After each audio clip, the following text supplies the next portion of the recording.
Hello learner, আশা করি সবাই ভালো আছেন। আজকের টিউটোরিয়ালের মূল টপিক হচ্ছে save and send and option বার, অর্থাৎ অপশনের সাহায্যে আমরা মাইক্রোসফট ওয়ার্ডের যে সেটিং রয়েছে সেই সংক্রান্ত তথ্য আমরা জানতে পারবো।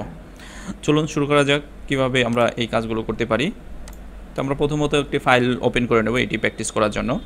আমি একটি ফাইল ওপেন করে নিয়েছি, তার সাথে কিছু টেক্সটও রেখেছি।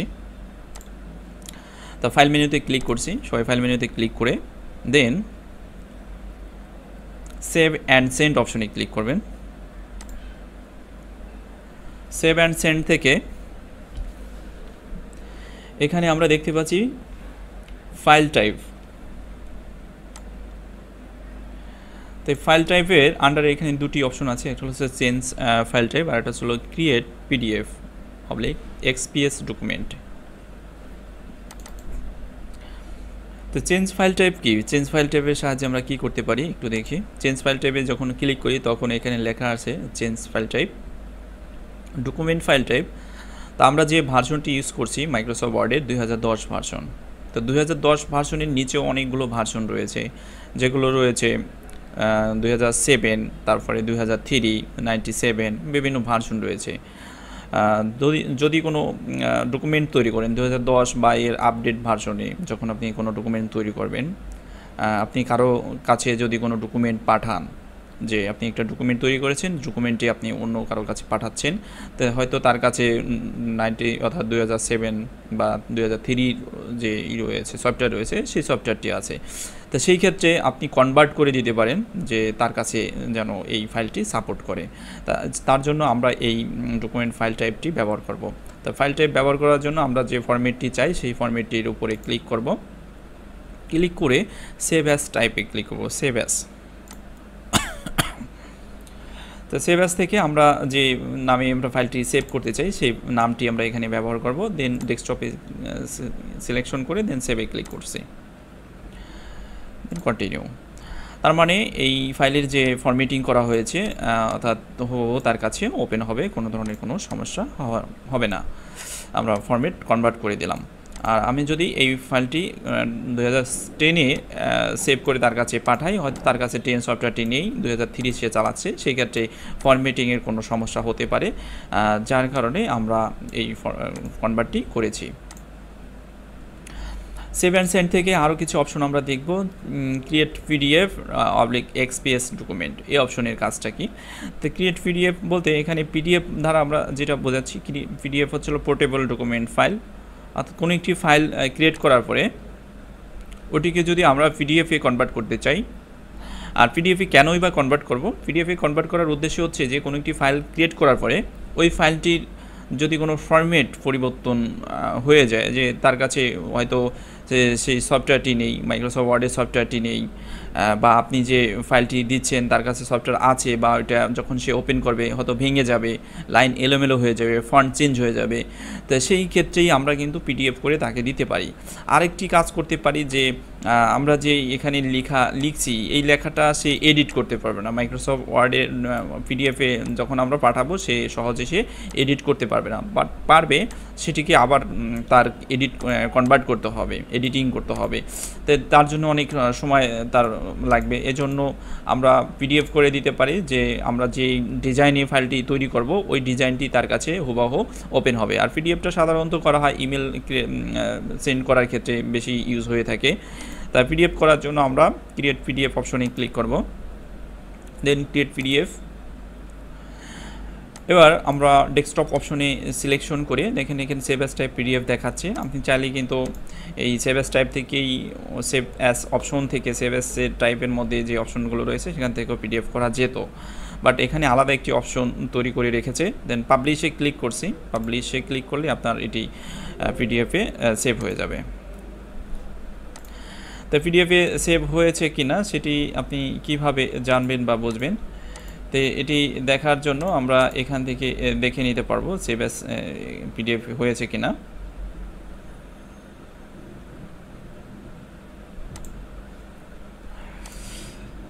পরবর্তী যে অপশনগুলো রয়েছে অর্থাৎ হেল্প নামে যে অপশন রয়েছে এটি আমাদের আপাতত প্রয়োজন নেই, যেহেতু হেল্পের যদি কোনো প্রয়োজন হয় আপনারা এখান থেকে হেল্প নিতে পারেন, কোনো কোশ্চেন উত্তর আপনারা এখান থেকে পাবেন, এখানে কোনো কোশ্চেন করলে উত্তর পাবেন। আর যেহেতু আমি এখানে দেখাচ্ছি আশা করি আপনাদের হেল্পের প্রয়োজন হবে না, কারণ যে অপশন যা যা জানার দরকার সেটা আমি দেখাচ্ছি। তা ফাইল থেকে অপশন মেনুতে আছি। অপশন মেনুটা খুবই গুরুত্বপূর্ণ। তো অপশন মেনু কাজ হচ্ছে যে এই মাইক্রোসফট ওয়ার্ড প্রোগ্রামটি আমরা যে কাজ করছি এইটার যত টুলস রয়েছে বা সেটিং রয়েছে সেটা অপশন মেনুর মধ্যে রয়েছে। তো অপশনসে ক্লিক করছে, তো অপশনে ক্লিক করার পরে তো এখানে আমরা দেখতে পাচ্ছি জেনারেল, অর্থাৎ ওয়ার্ড অপশনের আন্ডারে রয়েছে জেনারেল, আর জেনারেলের আন্ডারে রয়েছে এই টুলগুলো। তো show mini toolbar on selection আর এনেবল লাইভ রিভিউ, এটি টিক চিহ্ন আছে, আর এই টিক চিহ্ন থাকাতেই আমরা কিছু সুবিধা পাচ্ছি। যেমন যখন কোনো আমরা ফাইল সিলেকশন করছি, এখন আপনারা দেখেন এখানে কিছু মিনি টুলবার চলে আসছে। এই কাজটি আমরা করতে পারছি ওই অপশনের সাহায্যে, অর্থাৎ টিক চিহ্ন দেওয়ার কারণে এখান থেকে আমরা চাইলে খুব সহজে ফরম্যাটিং করে নিতে পারবো। তাহলে মিনি টুলবারগুলো এভাবে সিলেকশন করার পরে কিন্তু আমরা পাচ্ছি।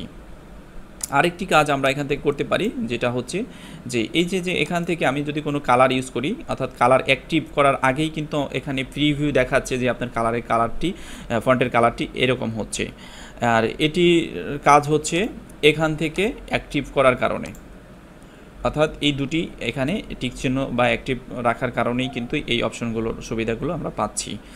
কালার স্কিম আমাদের এখানে এই যে কালারটা আপনি দেখতে পাচ্ছেন, এই কালারটি আপনি চাইলে পরিবর্তন করতে পারবেন। ব্লু কালার আমি এটি লাস্টে দেখাবো, ব্লু কালার হচ্ছে কিনা পরবর্তীতে দেখা যাবে। তারপরে ডিসপ্লে অপশনের মধ্যে আমি যাচ্ছি, ডিসপ্লে। তো এখানে ডিসপ্লের মধ্যে পেজ ডিসপ্লে অপশন, তো পেজ ডিসপ্লে অপশনের মধ্যে show white space between pages in print layout view. তো এটির কাজ কি? এটির কাজ হচ্ছে যে সাধারণত আমরা এখানে যে লাইনটা দেখতে পাচ্ছি, উপরে যে জায়গাটা দেখতে পাচ্ছি, এই জায়গাটা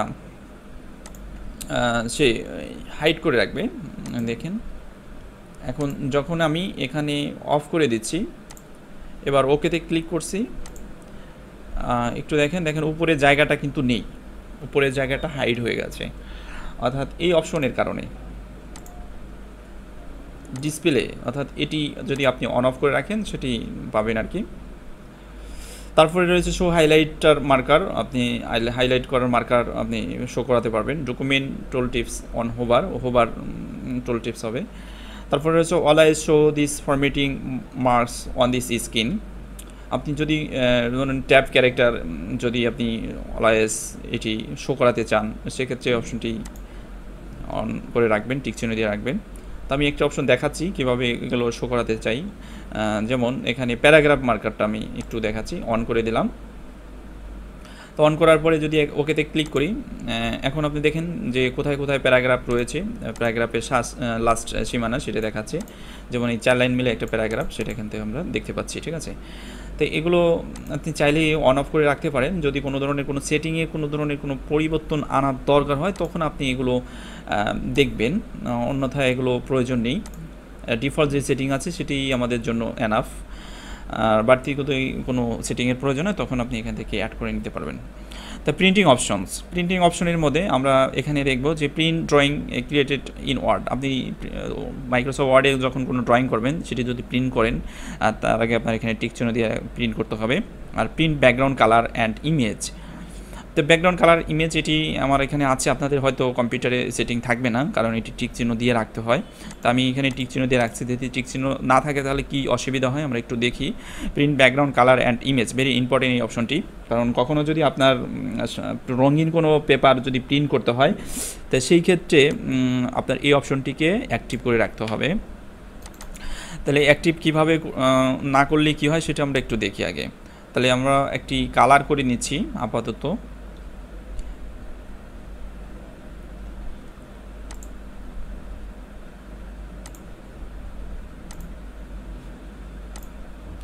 তাহলে কালার করার জন্য আমি কালারে যাচ্ছি, একটি কালার দিলাম আপাতত।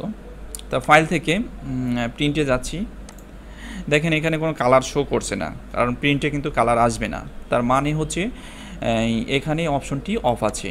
এই যে এখানে আমরা ডিসপ্লেতে যাচ্ছি, প্রিন্ট ব্যাকগ্রাউন্ড কালার ইমেজ এটি অফ আছে, যার কারণে আমরা এই কালারটি পাচ্ছি না। আমরা যে ফাইলে যাই, ওপেনে যাচ্ছি, প্রিন্টে যাচ্ছি, এখন দেখেন একটি চলে আসছে। তো এই অপশনটি গুরুত্বপূর্ণ, কারণ এটি আপনি যদি কখনো প্রিন্ট করতে চান কালার ইমেজ, তখন এটি অন করে নিতে হবে। তারপরে রয়েছে print document properties. Document properties বলতে এখানে আমরা যে প্রপার্টিস দেখেছিলাম ফাইল থেকে রিসেন্ট ফাইল ইনফরমেশনে যদি যাই, ফাইল ইনফরমেশন এটি হচ্ছিল প্রপার্টিস। আর এই প্রপার্টিস কোনো ধরনের ফাইলে যদি কোনো প্রপার্টিস আপনার প্রিন্ট করতে হয়, সেই ক্ষেত্রে আমরা এই অপশনটি অন করে নিব।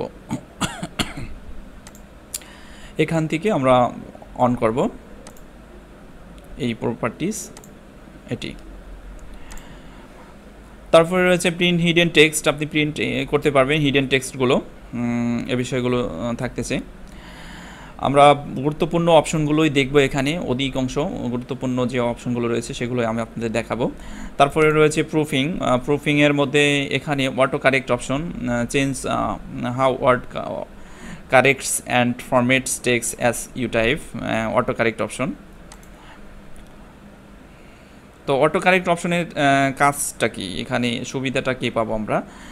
এটার সুবিধাটা হচ্ছে যে আমরা কখনো যদি কোনো সেন্টেন্স লিখি বা ওয়ার্ড লিখি, ওয়ার্ড লেখার মাঝে কোনো যদি ভুল হয়, যদি কোনো একটা ক্যারেক্টার ভুল হয়, সেটা অটোমেটিক কারেকশন করে নেবে। সেটা কি কি কারেকশন করবে সেটা এখানে টিক চিহ্নের মাধ্যমে আমরা দেখতে পারবো। So auto correct option buttons, correct two initial capital, তারপরে capitalise first letter of sentence, মানে কোনো ধরনের কোনো ফার্স্ট লেটার অফ সেন্টেন্সের প্রথম অক্ষর ক্যাপিটাল করবে, বড় হাতের করবে। তারপর capitalize first letter of table cells, আমরা যখন টেবিল নিয়ে কাজ করব, টেবিলের সেলের ভিতরে যদি কোনো লেখা থাকে সেটার অক্ষর অটোমেটিক বড় হয়ে যাবে, প্রথম অক্ষরটি বড় হয়ে যাবে। ক্যাপিটালাইজ নেমস অফ ডে, আমরা কারো যদি কোনো নাম লিখি বা কোনো ডে লিখি, স্যাটারডে সানডে, এই ধরনের নাম লেখার ক্ষেত্রে অটোমেটিক বড় হয়ে যাবে, প্রথম অক্ষর বড় হবে। আমরা ছোটো হাতে লিখলেও অটোমেটিক বড় হয়ে যাবে।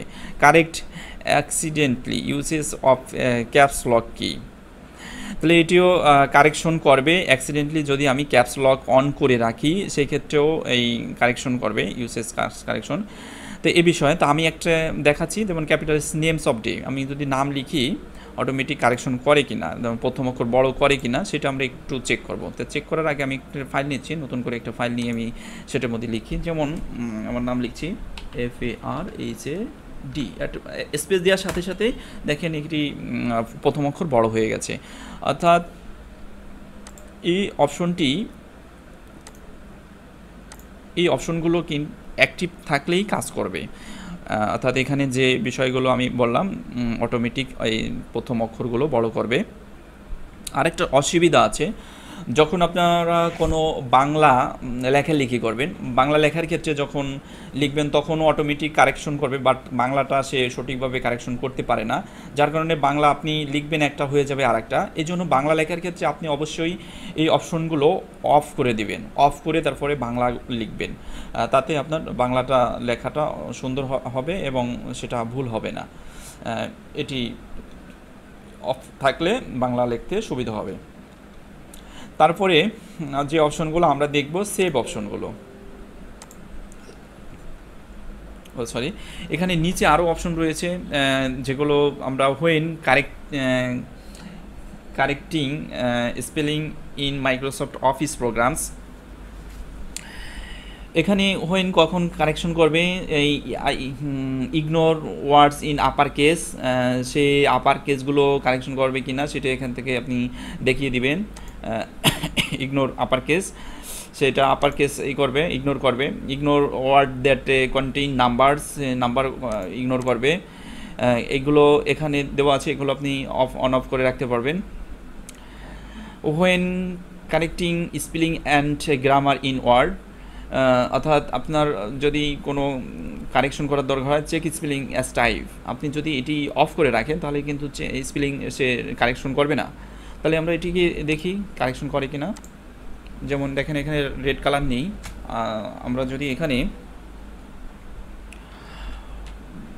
DOGG অটোমেটিক, এখানে কিন্তু ভুল লেখা হয়েছে, বাট এখানে রেড কালার আসে নাই। আর এটি যদি অন করে রাখি, ফাইল থেকে অপশন অ্যান্ড প্রুফিং, হ্যাঁ proofing and check spelling type, okay. এখন দেখেন এখানে কিন্তু রেড কালার। ভিডিও শেষে আপনার কাছে ছোট্ট একটি অনুরোধ করিব, যদি এই ভিডিওটি ভালো লাগে অবশ্যই লাইক, কমেন্ট এবং শেয়ার করে আপনি আপনার বন্ধু এবং বান্ধবীর মাঝে ছড়িয়ে তাদের উপকার করতে পারেন, এবং আমাদের চ্যানেলটি সাবস্ক্রাইব করে রাখুন যাতে করে পরবর্তী ভিডিওগুলো দেখতে পান। Thank you.